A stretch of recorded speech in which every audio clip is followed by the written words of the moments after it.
Things we do for pets. Gimme shelter. Make a difference in a pet's life by volunteering at the Humane Society. What's the next best thing to owning a pet? For many, it's the opportunity to be part of an animal-loving community. You will find exactly that at the Humane Society, a registered charity that has been providing care, comfort, and compassion to animals in need for well over a century. Our lives are super busy, and the time you can offer is a most precious gift. This episode describes the many ways you can volunteer with this organization that values all animals and advocates to treat them with respect and kindness. Things we do for pets by wavepets.ca. Have you ever visited an animal shelter? Were you struck by the sense that it can be a miraculously joyful place, and yet, at the same time, heart-wrenchingly sad? I feel you nodding in agreement. At first, you're greeted by exuberant puppies vying for your attention, while nonchalant cats pretend not to watch your every move. Groups of tiny kittens steal the scene as they frolic in their cages and tumble around in a big ball of fluffiness. Then your attention moves to the quieter ones, the ones who have been there a little longer. Some of them may be a little older or have gone through physical ordeals or, through no fault of their own, have been labeled as less desirable. You have to wonder if those pleading eyes are trying to tell you that you might be their last chance for a forever home. If these critters don't firm up your resolve to adopt every single one of them, consider the next best thing, the option of helping out as a volunteer. You can make a difference in these animals' lives. In Canada, the shelters you will visit are for the most part run by the Humane Society, a registered charity that has been providing care, comfort, and compassion to animals in need for well over a century. The Humane Society is part of Humane Canada, the largest community of animal welfare organizations in Canada. It is made up of 170 provincial societies for the prevention of cruelty to animals, SPCAs, along with the Humane Societies. These organizations value all animals and advocate to treat them with respect and kindness. Their raison d'être is to keep pets and families together through a variety of community support services, such as emergency sheltering, adoptions, caring for lost pets, feral cat management programs, animal transfers, food distribution, humane education, animal advocacy, and spay and neuter services.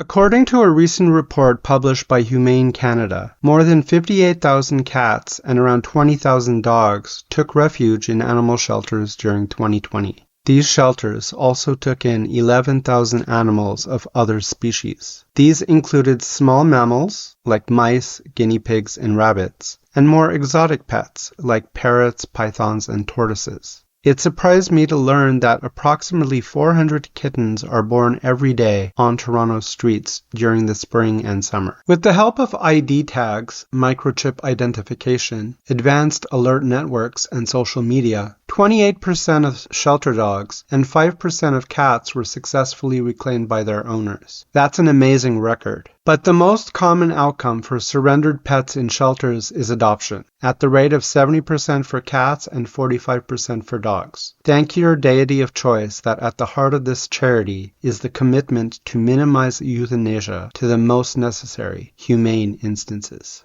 We have talked and written about animal adoption and rescue in another episode. For the record, in my opinion, it cannot be talked about enough. But today's focus is more about hanging at the shelter without being arrested for loitering. If you can spare a few hours each week, consider the worthy cause of volunteering. It's the next best thing to owning your own pet. If, for whatever reason, you are not quite ready or able to make the commitment to a permanent adoption, volunteering at the Humane Society is a great way to be around animals, make new friends, share your skills, and learn new ones. Volunteers are essential for the Humane Society to carry out its mission and provide quality care for the animals. As long as you're at least 14 years old and pass the admission assessment, there are lots of ways to contribute. Things we do for pets. You might be surprised at all the ways you can contribute to the well-being of pets and operational excellence at the Humane Society. Let's look at some. If an animal needs extra attention or medical treatment, a foster parent can offer a temporary home to provide around-the-clock care. This does require experience with pets, and even a medical background in some cases. There are folks who have been filling this need for many years, taking in numerous pets at the same time. The challenge here is to not become so emotionally involved that you want to keep them all. Kitten feeding. This job has the highest cuteness factor of all. It may not seem like a lot, but bottle feeding the newborns can be time-consuming. Between the on-site cats having litters and incoming babies whose owners cannot keep them, there are always plenty of mouths to be fed. Office help. From greeting visitors to answering phones and all the administrative work involved in running a business, the shelters can always use an extra pair of hands. Kennel help. Those extra hands are equally welcome with general tasks in the shelter like cleaning cages, keeping food and water bowls full, regular grooming and walking dogs. Playing with the animals and making sure they get exercise are vital to keep them healthy, active, and adorable for potential owners. Helping with adoption drives. The shelters hold regular events to draw in the public and attract new pet parents. Depending on your interests and skills, you can help with community marketing, social media, and even contribute to the screening process at busy times. Delivering humane treatment education. Again, depending on your experience and talents, you could participate in the Society's goal of educating members of the community on the importance of responsible pet ownership, knitting blankets and creating toys. If you are a crafty somebody who chooses to volunteer from the comfort of your own home, put your knitting needles and crochet hooks into action making blankets for pet cages or creating homemade toys. Imagine all the little doggy sweaters and tiny quilts that you could produce in a sewing circle with your friends. Fundraising. This last item on my list may very well be the most important, helping to raise much-needed financial support.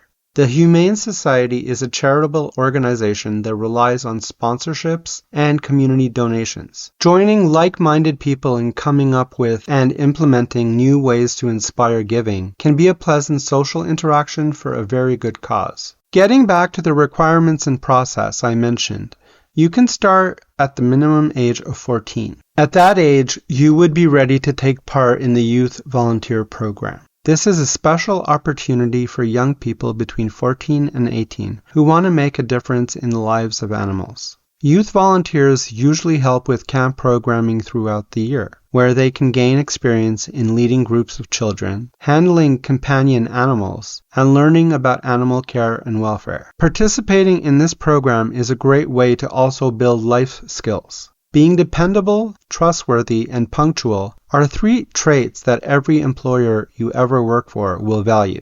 The ability to follow instructions, work as a part of a team, and maintain a bright, positive outlook are also important assets that will serve you well throughout whatever career you may choose. The Humane Society in Canada is careful about selecting volunteers, and they do have a strict initial assessment and onboarding procedure. The process may vary slightly from one shelter to the next, and will depend on the role you're offering to take on. First, you must be at least 18 years old, except for the Youth Volunteer Program. All candidates need to submit an application form and pass a phone interview. This meeting allows them to assess your skills and temperament in order to match you with the most suitable assignment. You will then need to provide permission and contact information for the Society to check your background. Once past this stage, you will be invited to attend at least one orientation session. Finally, the organization will schedule the training you need to perform the duties. They generally look for a commitment of at least 1 year.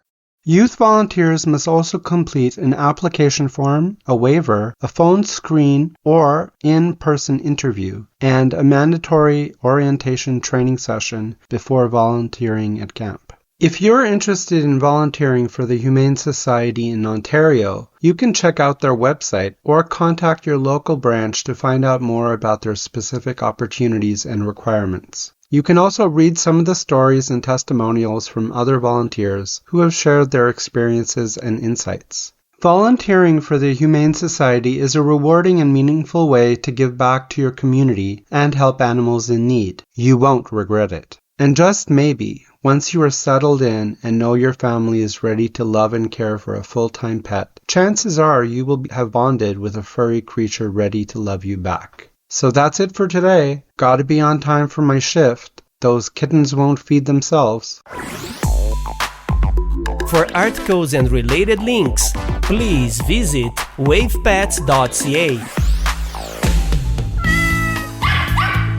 Things We Do for Pets is realized by BRZ Group Inc. This project was made possible through the generous support of Ontario Creates.